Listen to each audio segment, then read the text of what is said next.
Hi guys, and welcome back to the Mind Space. Today we're going to be talking about the app that's used for Altered, including the digital collection, the trading functions, and functions that will be coming up in the near future. Important to note that I will be displaying the PC version of the app. Is of course available on Android and iPhone, though iPhone is currently not so very well supported. The workaround is that you can log in once, scan as much as you can, and when it forces you out, you have to uninstall the app and reinstall the app and scan again as much as you can.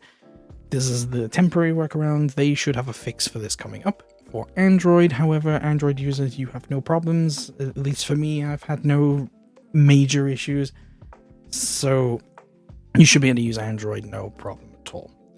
So what is the app and why is it important to us? Well, as some may know, some may not know, the Altered TCG uses a digital collection as its primary way of identifying that you own certain cards and how many cards you own, whether or not you can foil them, whether or not you can print them, which we'll get to. It will also run official events through it. It will run the adventure pass. It will run trading. It will do even a marketplace. So let's get started and have a look, shall we? So here we are logged into my account and my profile, and this is the home page of my profile. So you see here that there's a profile. You can select your image, even the profile image that you use. This is all, however, preset by Equinox, so you can't currently upload your own images for these. And you can also see friends list, the friend code. Feel free to add me, I have no issues with that, and my current number of cards to trade. So let's get started with the most important part of the app, which is the card collection first.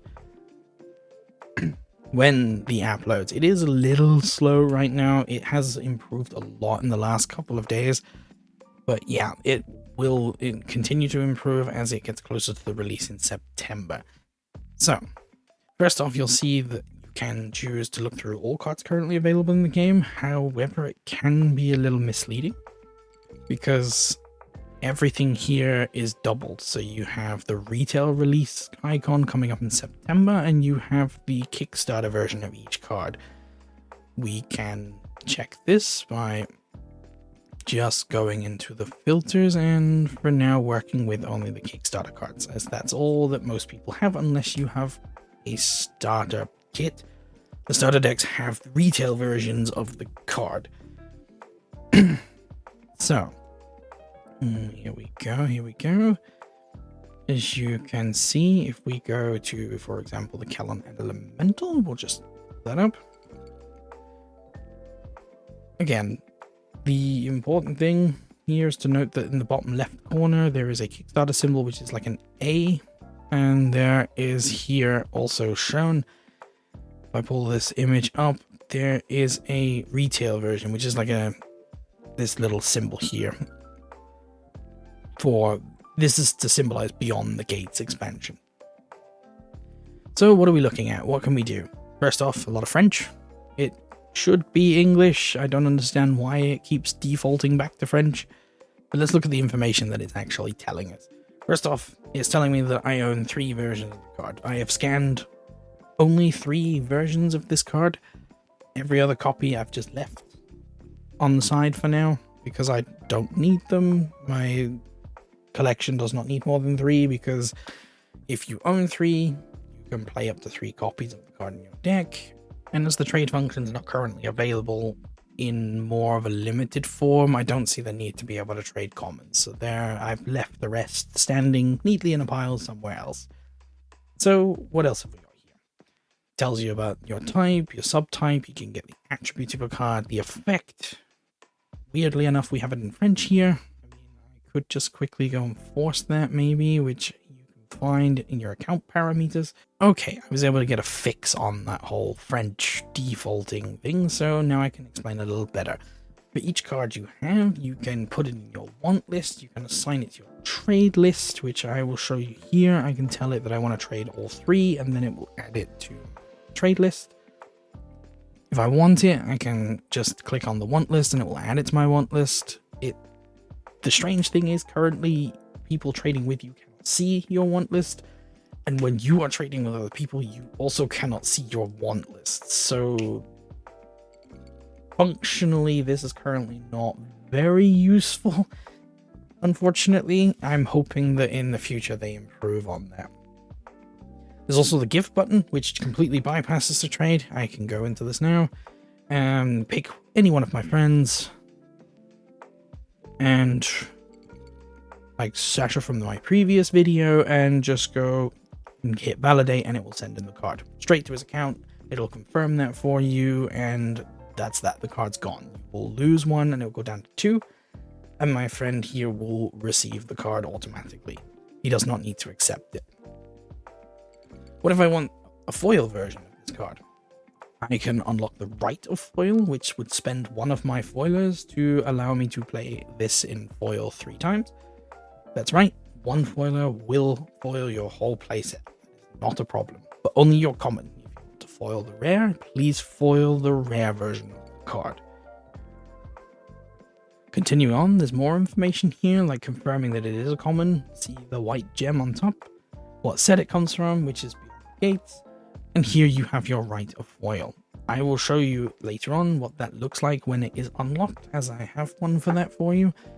And further down, the alternative versions of the card. You will see here that everything is duplicated at least once, because this is the Beyond the Gates Kickstarter version and Beyond the Gates retail version that released in September. Note the very tiny symbols down below. So yeah, that's the basic coverage of how you take a look at your collection.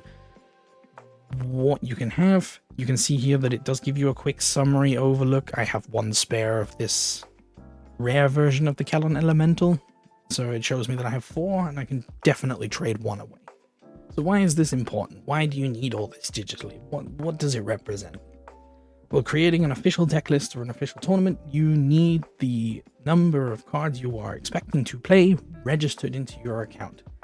Continuing with the Kellon Elemental, if I wanted to play 3 copies of him, I would need 3 copies of the card scanned. But I don't need those same 3 copies in my deck. I can use any other physical version of this Kellon Elemental. It doesn't matter. The deck check does not check that it is that specific card that was scanned. It just wants to know that you have the digital rights to play 3 Kellon Elementals. That's all that it cares for. So to show off the right to foil, I'm just going to pull up my uniques and bring up my Hydrokina from the first video. When it wants to do that, that little right of foil there's unlocked. And just to prove that it does in fact, as I stated on my other video, it does in fact unlock the rights to foil for both Hydrokina. This is the other one that I control. Give it a second to load. Unfortunately, the app really does have a bit of a small loading issue. Again, we hope it will get a bit faster. And there we have it. The right of foil is also unlocked here. So what else can we do right now? Well, let's say we wanted to trade. I would have to go into my friends list here, which again is taking its sweet time. Pick one of my friends. Let's pick a random one at will. And hope that they have a card or 2 in their trade list.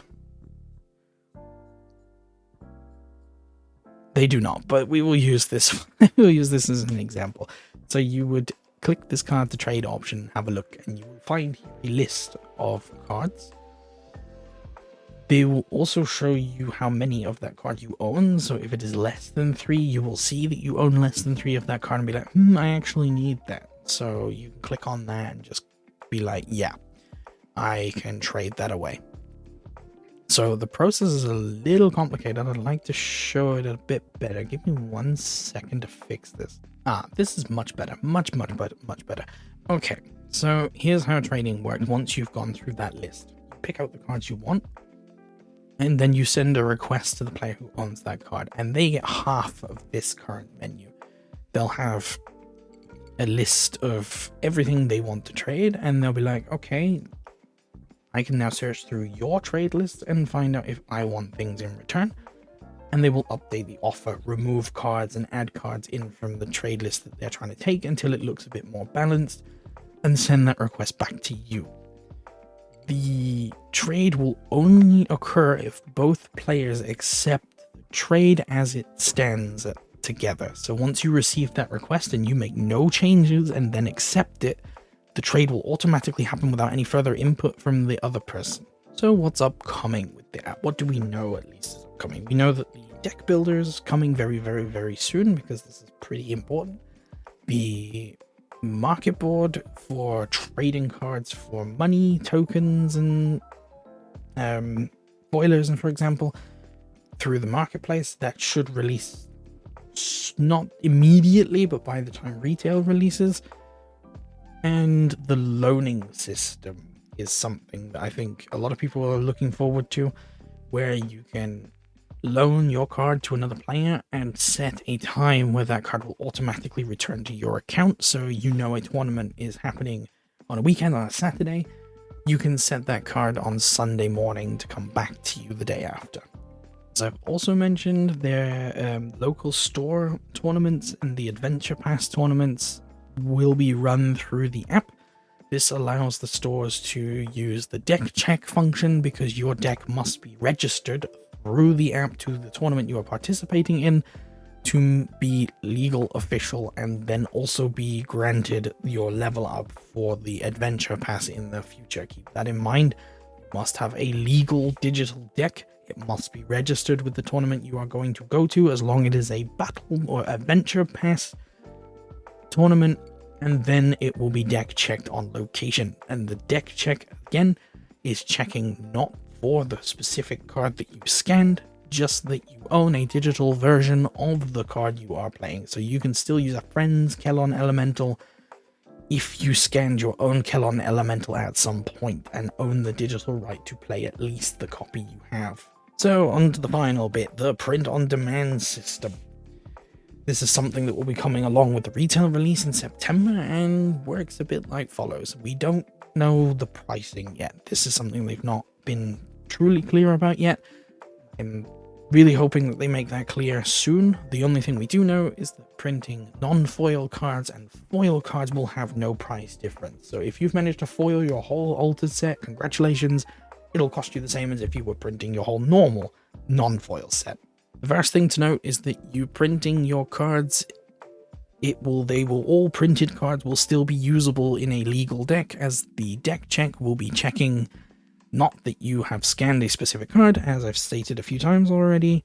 It just looks at what the card is, and do you own a digital QR code of it somewhere in your account. The next thing that they can do is that you will be able to print in demand on any of the supported languages that you want. So if you want your card to be printed in Spanish or German or French instead of the English version that you currently have, or perhaps you have the French version and need the German or Spanish version of the card, you can do this.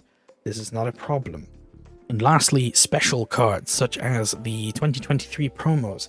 If you foil this and print it, there will be a restriction on the amount you can print. It will be one time, though I can't confirm. It seems to be once per year, which will keep the value of those promos very high for those who own them, and for people who are looking for them will keep them valuable when they manage to finally obtain one. Okay, so last but not least, it is the unique showcase that I will put on for every video, and today we're going to be showcasing the frog prints from Ordis.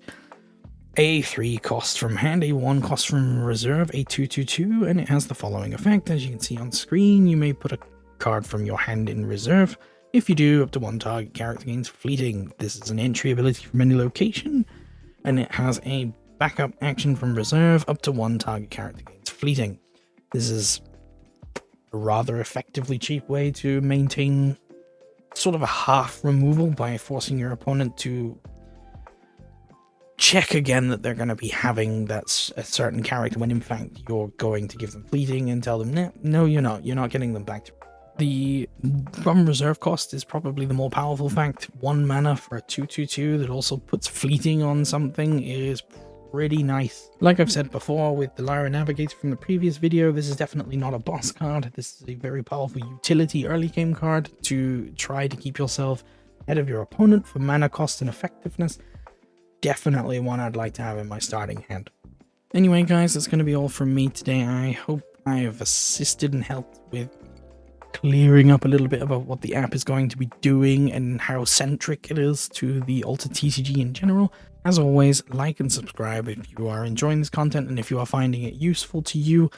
I am looking for more uniques to showcase in future videos, so if you think you've got a unique that's really, really good or really god-awful, I'm okay with seeing god-awful uniques as well.